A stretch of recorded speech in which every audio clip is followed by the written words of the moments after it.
할렐루야. 성경 암송하심으로 새벽 기도회를 시작하겠습니다. 너희는 사도들과 선지자들의 터 위에 세우심을 입은 자라. 그리스도 예수께서 친히 모퉁이 돌이 되셨느니라.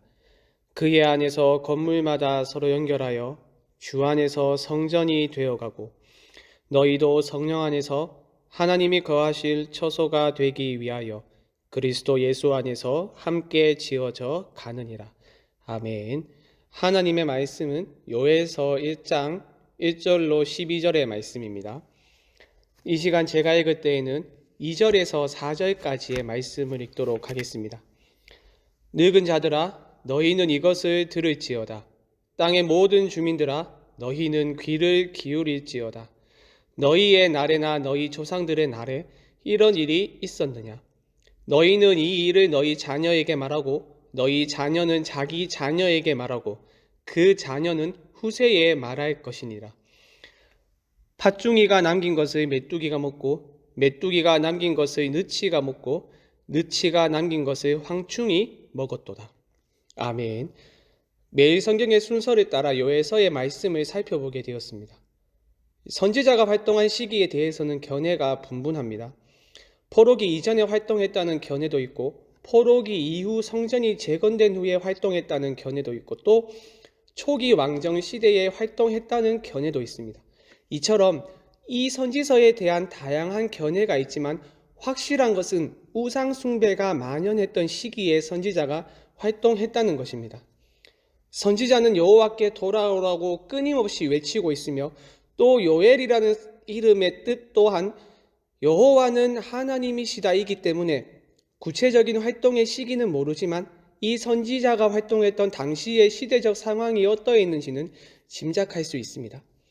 모든 선지서가 그러하듯 이 요에서 또한 임박한 하나님의 심판과 회복의 메시지가 마치 동전의 양면처럼 선포되고 있는데요. 특별히 메뚜기 떼의 습격을 통한 하나님의 심판을 경고합니다.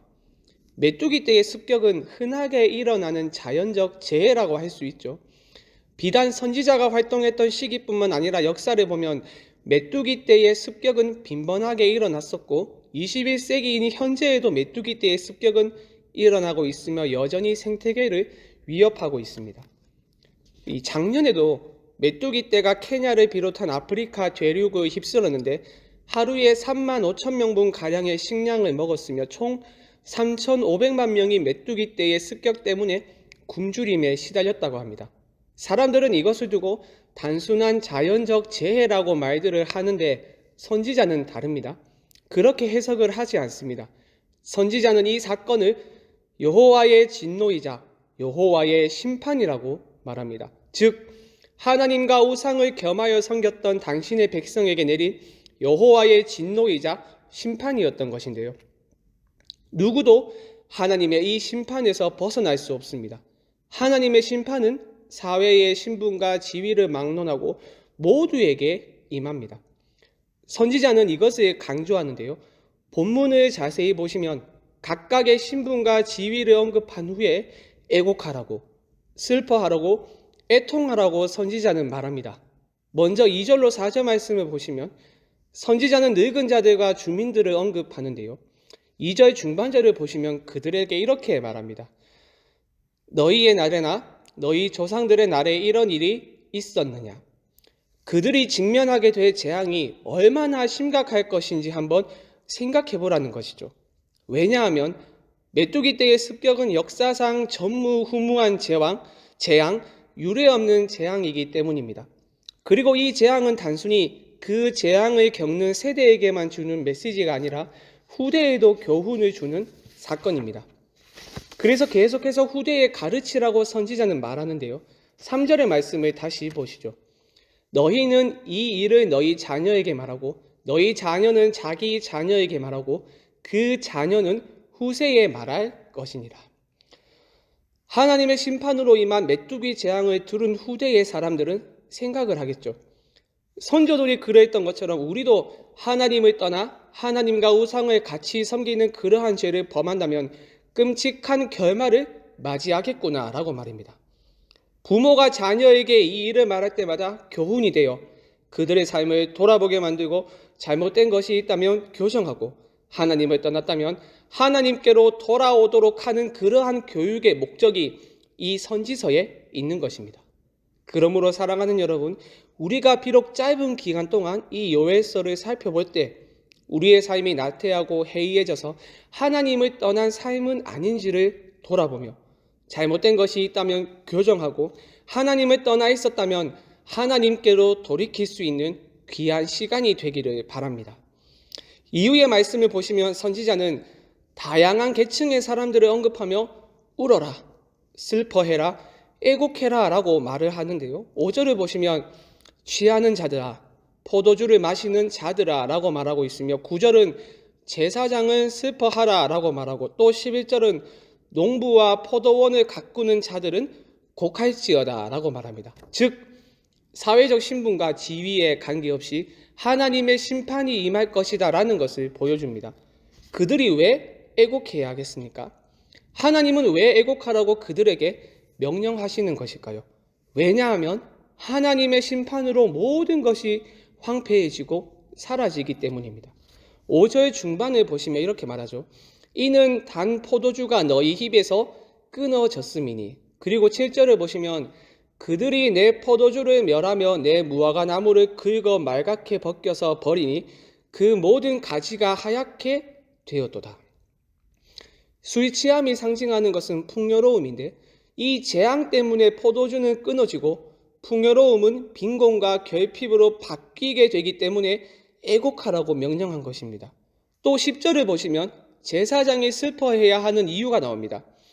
밭이 황무하고 토지가 마르니 곡식이 떨어지며 새 포도주가 말랐고 기름이 다하였도다. 왜 제사장이 이러한 이유 때문에 슬퍼해야 하는 것입니까? 바로 제사를 드릴 수 없기 때문입니다. 9절 상반절을 보시면 소제와 전제가 여호와의 성전에서 끊어졌고 당연한 결과이죠. 메뚜기의 습격으로 매일 드려야 할 소제와 전제의 제사를 못 드리게 되었으니 슬퍼해야 하는 것은 당연한 것입니다. 마지막으로 그렇다면 농부들은 왜 슬퍼해야 하는 것일까요? 11절 중반과 12절의 말씀을 보시죠. 이는 밀과 보리 때문이라 밭의 소산이 다 없어졌음이로다. 포도나무가 시들었고 무화과 나무가 말랐으며 석류나무와 대추나무와 사과나무와 밭의 모든 나무가 다 시들었으니 이러므로 사람의 즐거움이 말랐도다. 농부와 포도원의 기쁨이 무엇입니까? 다른 것이 없습니다. 농사를 마쳤을 때 많은 곡식과 과일을 수확하는 것이겠죠. 농부와 포도원에게 이것보다 더한 기쁨은 없습니다. 그런데 메뚜기의 습격으로 소산이 사라지고 밭의 모든 나무가 시들게 되니 즐거움은 사라지겠죠. 그러니 애곡하라고 명령한 것입니다. 사랑하는 여러분, 이처럼 하나님의 심판은 철저합니다. 하나님 대신에 즐거워한 모든 것들을 빼앗아가고 슬픔과 애통함과 곡소리가 그 자리를 대신합니다. 누구도 이 재앙을 피할 수 없습니다. 신분과 지위에 상관없이 하나님을 떠난 그분의 백성에게 모두 임하는 재앙입니다. 그러므로 앞서 말했듯이 우리는 이 말씀을 묵상하며 우리의 신앙을 점검해야 합니다. 내 삶이 하나님의 말씀에서 멀어진 삶은 아닌지, 하나님을 내 삶의 주인으로 인정하며 살아가고는 있는지, 하나님처럼 사랑하고 섬기는 우상은 없는지, 하나님으로 배부르고 기뻐하는 삶을 살아가고 있는지를 우리는 점검을 해야 합니다. 그리고 잘못된 것들을 교정하고 회개하며 하나님께로 돌이켜야 합니다. 그것이 하나님이 이 선지서를 우리에게 주신 이유입니다. 하나님의 말씀이 여전히 시대를 초월하여 지금 우리에게 말씀하고 계시다는 이 사실을 믿으며 하나님께로 돌이키는 여러분들이 되길 바랍니다. 우리 함께 말씀 생각하며 합심으로 기도하겠습니다. 하나님의 말씀을 묵상할 때 우리의 죄악을 보게 하시고 잘못된 것을 교정하며 하나님께로 돌이킬 수 있도록 우리를 붙들어 주시옵소서. 수요일은 선교와 전도를 위하여 기도하는 날입니다. 캄보디아의 김영진 아는양 선교사님과 인도네시아의 김인성 이성숙 선교사님, 그리고 우리가 후원하는 모든 선교사님의 가정을 붙들어 주시고 그들의 사역 가운데 은혜를 부어 주시옵소서. 또한 우리 교회 위에도 하나님 구령의 열정을 회복시켜 주셔서 증인 공동체로 우리 교회를 세워 주시옵소서. 마지막으로 코로나 사태를 속히 정시시켜 주시고 이 일을 통하여 한국교회가 다시 복음으로 돌아가 복음의 능력을 회복할 수 있도록 이 땅의 교회를 불쌍히 여겨 주시옵소서. 이 외에도 개인의 기도 제목을 가지고 자유롭게 기도하시면 되겠습니다. 주님의 이름을 한번 부르고 자유롭게 기도하겠습니다. 주여.